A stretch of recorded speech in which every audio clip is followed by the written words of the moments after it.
شروع اللہ کے نام سے جو بڑا مہربان نہایت رحم والا ہے۔ بھلا تم نے اپنے پروردگار کی قدرت کو نہیں دیکھا کہ وہ سائے کو کس طرح دراز کر کے پھیلا دیتا ہے، اور اگر وہ چاہتا تو اس کو بے حرکت ٹھہرا رکھتا، پھر سورج کو اس کا رہنما بنا دیتا ہے، پھر ہم اس کو آہستہ آہستہ اپنی طرف سمیٹ لیتے ہیں۔ اور وہی تو ہے جس نے رات کو تمہارے لیے پردہ اور نیند کو آرام بنایا اور دن کو اٹھ کھڑے ہونے کا وقت ٹھہرایا، اور وہی تو ہے جو اپنی رحمت کے مہ کے آگے ہواؤں کو خوشخبری بنا کر بھیجتا ہے، اور ہم آسمان سے پاک اور نتھرا ہوا پانی برساتے ہیں تاکہ اس سے شہر مردہ یعنی زمین افتادہ کو زندہ کر دیں، اور پھر ہم اسے بہت سے چوپایوں اور آدمیوں کو جو ہم نے پیدا کیے ہیں پلاتے ہیں۔ اور ہم نے اس قرآن کی آیتوں کو طرح طرح سے لوگوں میں بیان کیا تاکہ نصیحت پکڑیں، مگر بہت سے لوگوں نے انکار کے سوا قبول نہ کیا۔ اور اگر ہم چاہتے تو ہر بستی میں ڈرانے والا بھیج دیتے، تو تم کافروں کا کہا نہ مانو اور ان سے اس قرآن کے حکم کے مطابق بڑے شد و مد سے لڑو۔ اور وہی تو ہے جس نے دو دریاؤں کو ملا دیا، ایک کا پانی شیریں ہے پیاس بجھانے والا، اور دوسرے کا کھاری چھاتی جلانے والا، اور دونوں کے درمیان ایک آڑ اور مضبوط اوٹ بنا دی۔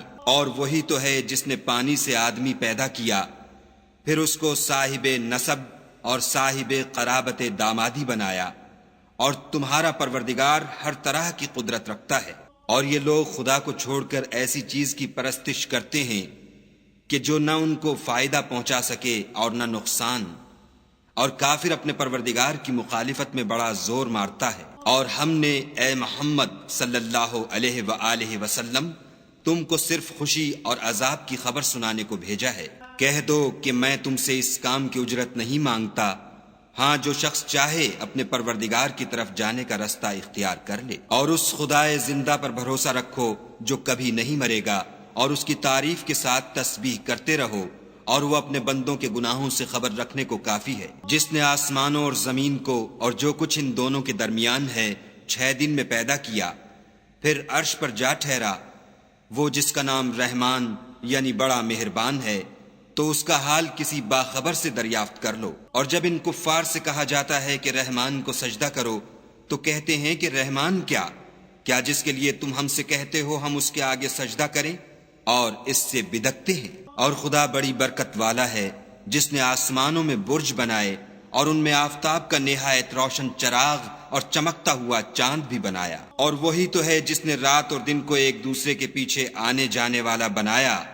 یہ باتیں اس شخص کے لیے جو غور کرنا چاہے یا شکر گزاری کا ارادہ کرے سوچنے اور سمجھنے کی ہیں۔ اور خدا کے بندے تو وہ ہیں جو زمین پر آہستگی سے چلتے ہیں، اور جب جاہل لوگ ان سے جاہلانہ گفتگو کرتے ہیں تو سلام کہتے ہیں۔ اور وہ جو اپنے پروردگار کے آگے سجدے کر کے اور عجز و ادب سے کھڑے رہ کر راتیں بسر کرتے ہیں، اور وہ جو دعا مانگتے رہتے ہیں کہ اے پروردگار دوزخ کے عذاب کو ہم سے دور رکھیو کہ اس کا عذاب بڑی تکلیف کی چیز ہے، اور دوزخ ٹھہرنے اور رہنے کی بہت بری جگہ ہے۔ اور وہ کہ جب خرچ کرتے ہیں تو نہ بیجا اڑاتے ہیں اور نہ تنگی کو کام میں لاتے ہیں، بلکہ اعتدال کے ساتھ نہ ضرورت سے زیادہ نہ کم۔